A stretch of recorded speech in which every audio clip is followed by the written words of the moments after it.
All right. So just a bit of background. I went over to Target, bought a writing prompt notebook, and I turned it just like to a random page, and the first prompt that I pulled up said, "Write a poem describing your thoughts on war." So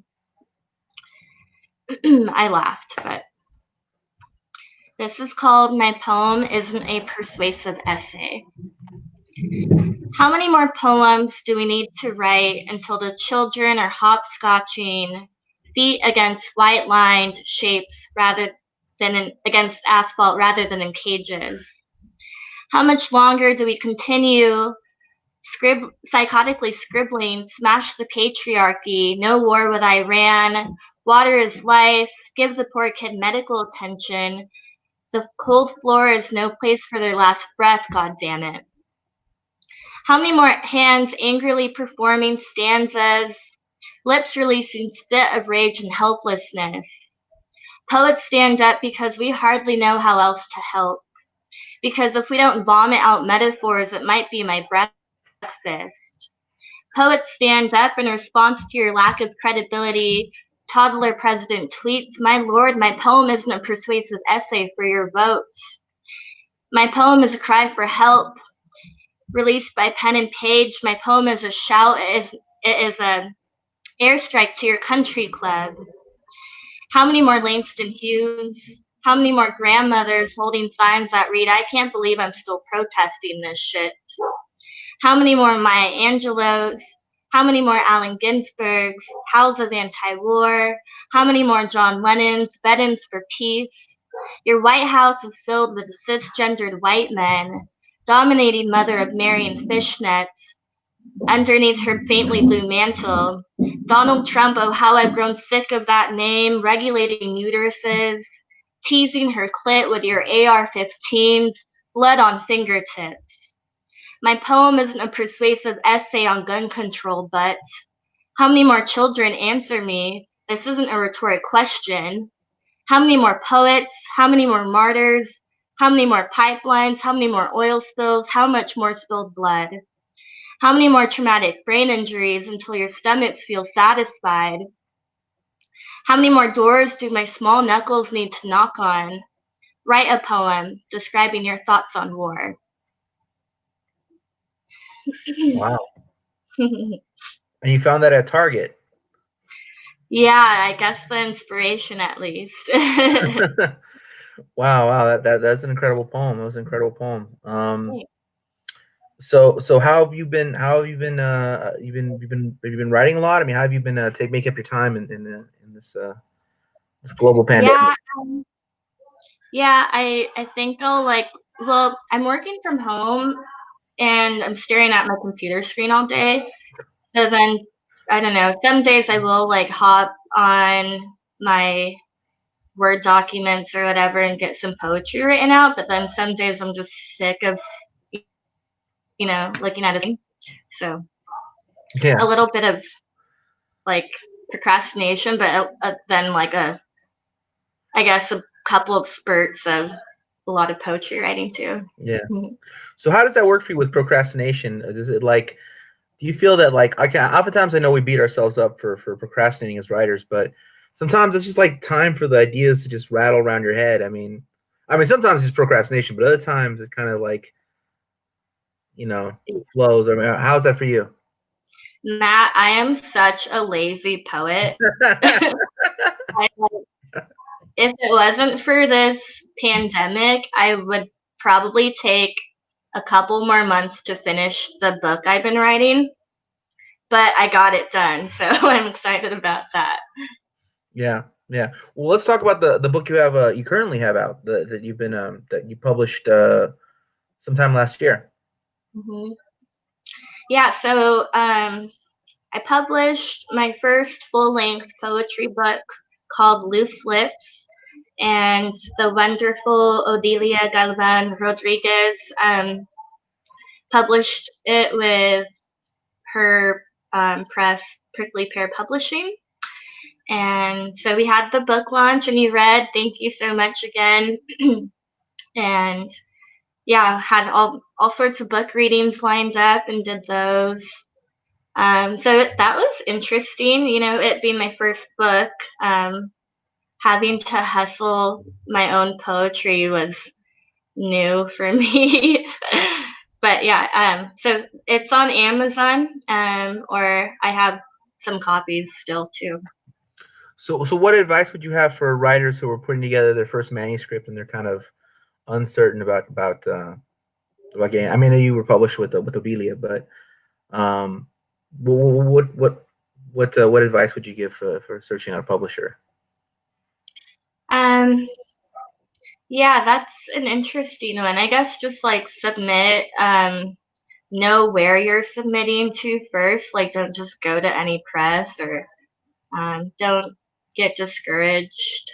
It definitely helps to know people. And the one thing that I sat down with a friend, P.W. Covington. He was in town, and we like met up prior to me, prior to publishing and stuff. But I was chatting with him and telling him like, yeah, I just wrapped up my book and I don't really know what's next and I don't know like where to submit. And he was like, hey, like, he's like, well, one thing, like, just reach out to people, like, you know people. And he's like, don't be afraid to ask, like, if anybody's accepting manuscripts or if anybody has leads. And that kind of got me to publishing with Odelia because I took his advice. So I think that was some pretty good advice, because you forget that you do have those connections. So why don't you go ahead and make use of them?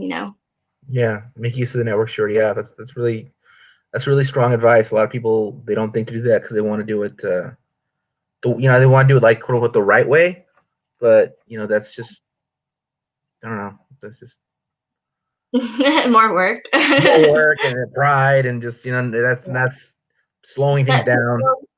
people are glad to help too. Like, she was like more, when I reached out to her, I didn't directly ask her if she was accepting manuscripts, but I, let her know that I was wrapping up my book, and just said to like let me know if she had any leads or whatever. And she like right away was like, send it over. So it worked out. Yeah, yeah. Now, Odelia and you took a trip together. Is that correct? What was that? You and Odelia actually took a trip together, right? To Yeah. this is a segue into the next question. Yeah. We She got a group of poets from the US, a delegation together to go read at the International Poetry Festival in Havana, Cuba. So that was incredible. And I'm really lucky to have gone. That was in 2017. So we all went over there. There was some other US poets apart from our group. So it was like, a big party. I know. So like Odelia was, put it together. Kathy Arellano, I don't know if you know her. She's she's originally from San Francisco. She's living in Sacramento. She's an awesome poet. She was also on our trip. Um, the former poet laureate Robert Hass read on like some panels that I read on. It was a very Wow. interesting time. Yeah, Jane Hirschfield, Mhm. um, all sorts of people. Yeah. You What did you went make? there though. What did you make of Cuba, the country? I mean, just other than the. Incredible. It's been my favorite destination so far. I was just really impressed by like how they received.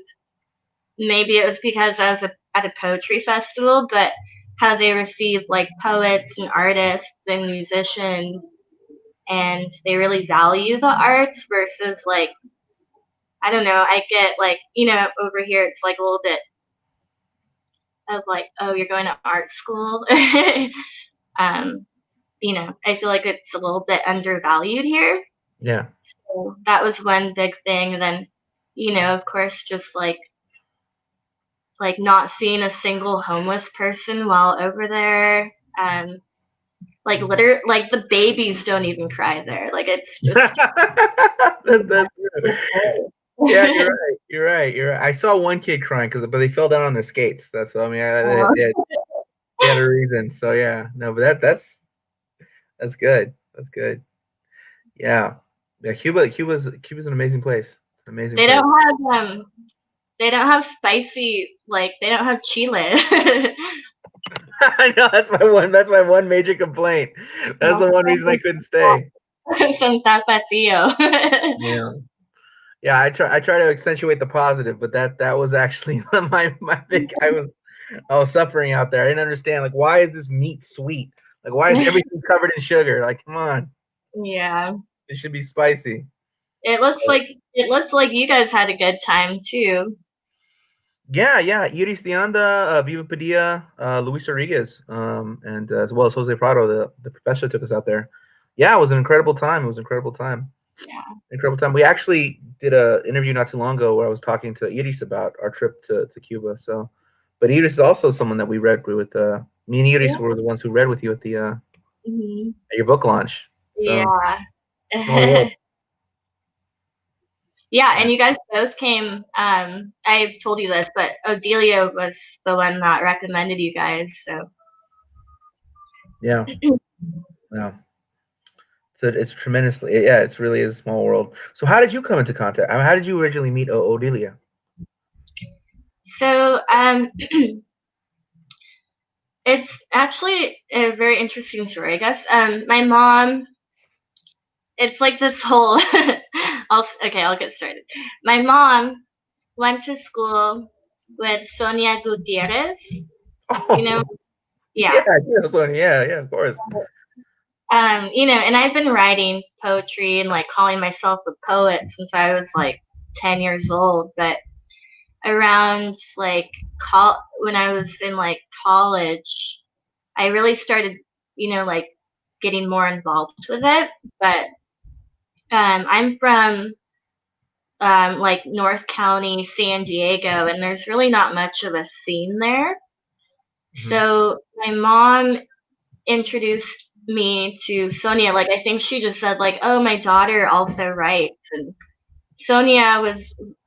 I like think I think this was like a very pivotal moment for me in my writing career because she, just offered to sit down with me and have coffee, like not knowing me, just like, you know, and Yeah. um, offered me all sorts of advice. Like I think after that meeting, I started submitting my poetry to journals and like she invited me to my first poetry festival at the Sekut. And like I read one poem because I was so unprepared. I didn't know like what to expect. um, and yeah, so it was like through her, then I think I got introduced to Odelia, and it's just been yeah. Then you meet like everybody else, and So did you ever meet Francisco Arcon? I did not, but I hear they're all great friends of him, and his name comes up a lot. Yeah, no, he was a great guy. He was a great guy. But that's incredible. That the network is again it's the world is big and small at the same time. It's really Yeah. quite incredible. Sonia, that's amazing. Probably gonna actually probably gonna do one of these on Wednesday with her. So it's pretty. Oh, cool. Yeah, yeah, yeah. That's pretty cool. So this next book coming out, what we're looking at? What is the book about? What is it? How does it differ? How is it similar to Loose Lips?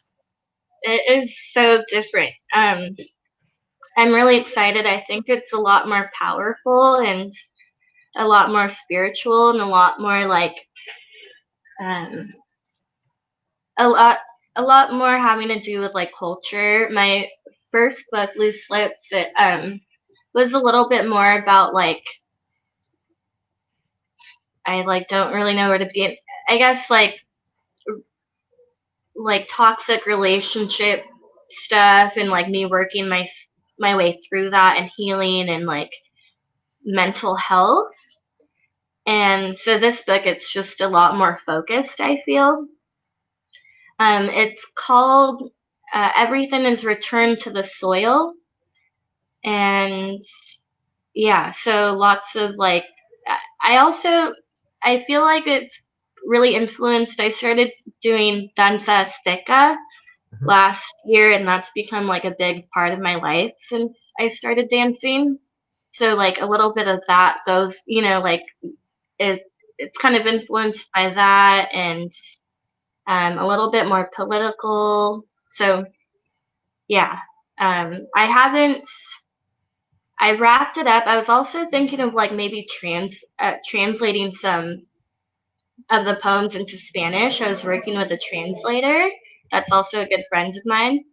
Um, so yeah, we'll see where it goes. But I'm getting ready to like submit it somewhere. Yeah, it's exciting. It's exciting. Mhm. Exciting. What has been your experience with Prickly Pear Publishing? How's that been? Um, it's good. I mean, indie press. Um, Delia's great. Um, yeah. Yeah, that's great. I also Um, don't have much, I don't have like much to compare it to since it was my first book. right. Yeah, Yeah. yeah, yeah. Well, can we hear another poem? Maybe from the Yeah. next collection? All right.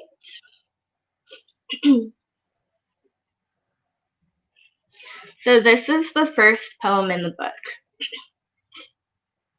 It's called My Tongue is a Thunderbolt.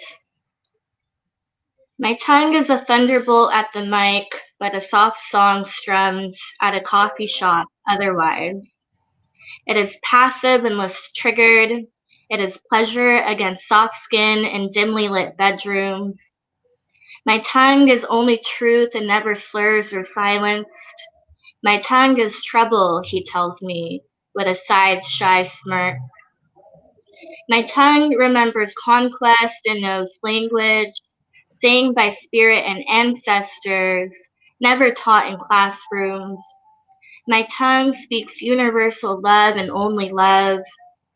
My tongue is a tool used with caution.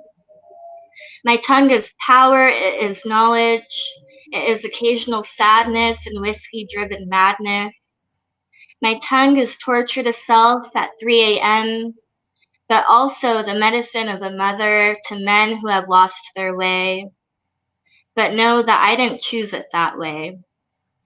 My tongue invites Donansi Coatlicue, calls to grandfather Xotecutli. My tongue tastes sorrow through every ex-lover, to hurt myself all over again. It makes for good poetry, I guess. My tongue knows no satisfaction until every child is fed. My tongue welcomes soft men in paisley prints and dissolves tabs of LSD. My tongue todavía te quiere, toxic man, one true love. My tongue is a thunderbolt in training. All right. Fantastic. All right. Yeah. Well, I was just thinking, with that poem as well as the poem you open with, about your thoughts on war. We ran into each other at the anti-war protest in uh, against when it looked like the U.S. was getting ready to bomb Iran for no reason. Yeah. And yeah, we ran into each other during that escalation when that was going on. Um, so I'm kind of interested. I mean, we took a picture and said, poets against the war, but I'm kind of interested in what is your opinion about kind of a poet's responsibility in in times of war and the threat thereof. Yeah. I mean, it, like, where do you start, I, in that first poem, it was kind of like, I was like laughing because like how many times are we going to write about this until like change is made? Um, I feel like we we've just got to keep writing about it, and keep. I was on Instagram Live with Caesar Obsidian Tongues, Mhm. and he was saying, like, imagine a world with that was like politically ran by poets, because we're all just on the same page. So yeah, and I was remembering recently about how I wasn't like too politically involved up until lately, and I was remembering how my mom would actually take me to rallies a lot when I was younger, and I was probably like in middle school, and she would take me to like um, rallies for immigration, and so I don't know. I feel like it's a duty of ours to just like I think it's time that, especially with who's in office, that we use our voice. So Well, you're certainly doing that, so that's fantastic. Where can people get Loose Lips, and where should they follow you for your upcoming work? so the book Loose Lips is available on Amazon. Or if you follow me on social media, I can ship and sign a book for you. Um, the Yeah, and then social media, my Instagram is a woman of words, or just Facebook. I don't have a website just yet, but I should work on that. Okay, and around so you got the Loose Lips out there. The next book, do you have a working title for it yet? Yeah, I've titled it "Everything is Returned to the Soil." Um, You mentioned so that. we'll see. Yeah, we'll see where it lands. Yeah, yeah. All right, cool. Well, thank you so much for joining us. You want to close out with one more poem? Sure. Yeah. All right, cool. Thank you for having me on. Yeah. And for just like for everybody too, for holding this platform.